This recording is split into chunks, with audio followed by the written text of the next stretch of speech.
My father was a Baptist minister, grew up in a Christian home, try to apply Christian principles to everything that I do. My mom was 62 years old, had cancer of the ovary. Near the end of life, she couldn't get a doctor or a nurse to come way out in the country to the house. And I knew she didn't have many more days left, so I left the practice, went down and stayed with her, called my senior partner here and told him, if I thought she was going to die in a few days. And he said, you don't worry about Greenwood, I'll take care of the practice, you stay with your mom. So that taught me three big C's about hospice: Christian, care, and comfort. So I stayed with my mother until she died. It proved to me that there's more to care, and it opened my eyes to a need in Greenwood because I was chair of the cancer committee here. Loved surgery, had very fortunate years in the operating room, attempting to cure. That was what we were all about: take care of and cure as much as you can. But taking care of my mom taught me that care is as important as cure. So I started thinking about hospice, what we could do here. I was medical director for 17 years, went through a lot. I never would take any money from hospice, just give rather than take. And then we had to get a medical director, a new one, and I was so thrilled with Robert Todd because he'd been to the seminary. He was spiritual, good family practice doctor, warm-hearted, giving. I was just thrilled to death to see him come along. But we had the opportunity to pick the best nurses, so fabulous that I would never call them an RN. I call them a UN, the ultimate nurse. And I remember one that used to sing to the patients at 3 o'clock in the morning, just sit there and hold their hand and all. But that's what hospice is all about. I've sat in the hospital with private patients that were dying, no other family member or anything, the office full of people, and she'd say, please don't leave me. And I wouldn't leave, I'd stay with her the whole time because you love your work. Well, Ken Flincham was a good buddy of mine, and we talked about it, and as I said, I was the chair of the cancer committee.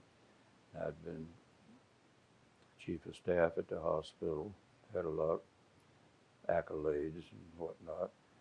And so it was just a matter of introducing the concept and getting it covered so that it wasn't a big problem for them. They gave us a little office. I remember we used to meet, two of us used to meet, sit down on the couch and talk about all the stuff we were doing. There's nothing we were doing except trying to get started. But it just blossomed and blossomed, and Greenwood is the greatest place. It supported us 100%. We were so dedicated to making sure that everything was right. I wouldn't trade it, I wouldn't change anything. We lost a son in 1968 in a car wreck, great guy. And my wife told me, she says, we just cannot stay at home for Christmas, this first Christmas, without Craig. So she wants to go to London, England. She calls Rockefeller Center in New York. She called everywhere to get tickets because you have to have tickets. Couldn't find them anywhere. So my wife, known for never giving up, called Westminster Abbey in London, talked to a man named Michael Maine, who used to be in charge of religious broadcasting for BBC. He's the minister at Westminster Abbey, the preacher for the Queen of England. And she talked to him, told him the situation. He said, you come to London, and I'll have the tickets for you at the door. So we go to his house just before the service starts, and I lean on the mantel, and he said, oh, don't touch that, that's wired to Scotland Yard. The antique picture is a really fancy thing. But anyway, I became good friends with Michael Maine. Michael Maine has been over here several times, now deceased. I've been to London several times. I'd stay in the deanery with him when I'd go. but he was on the board of directors at St. Christopher's Hospice. So I went to St. Christopher's, talked to them, they showed me everything. Then I went to New Haven, Connecticut to visit the hospice, and I loved it so much I started going to all the hospice meetings. And then we started ours in Greenwood from less than scratch. We didn't have $2, we had no place to meet, but we started with a determination and a purpose that could not be put down. Well received.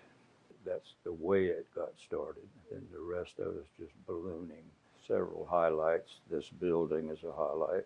It's a godsend. My mother-in-law died here. My wife died here.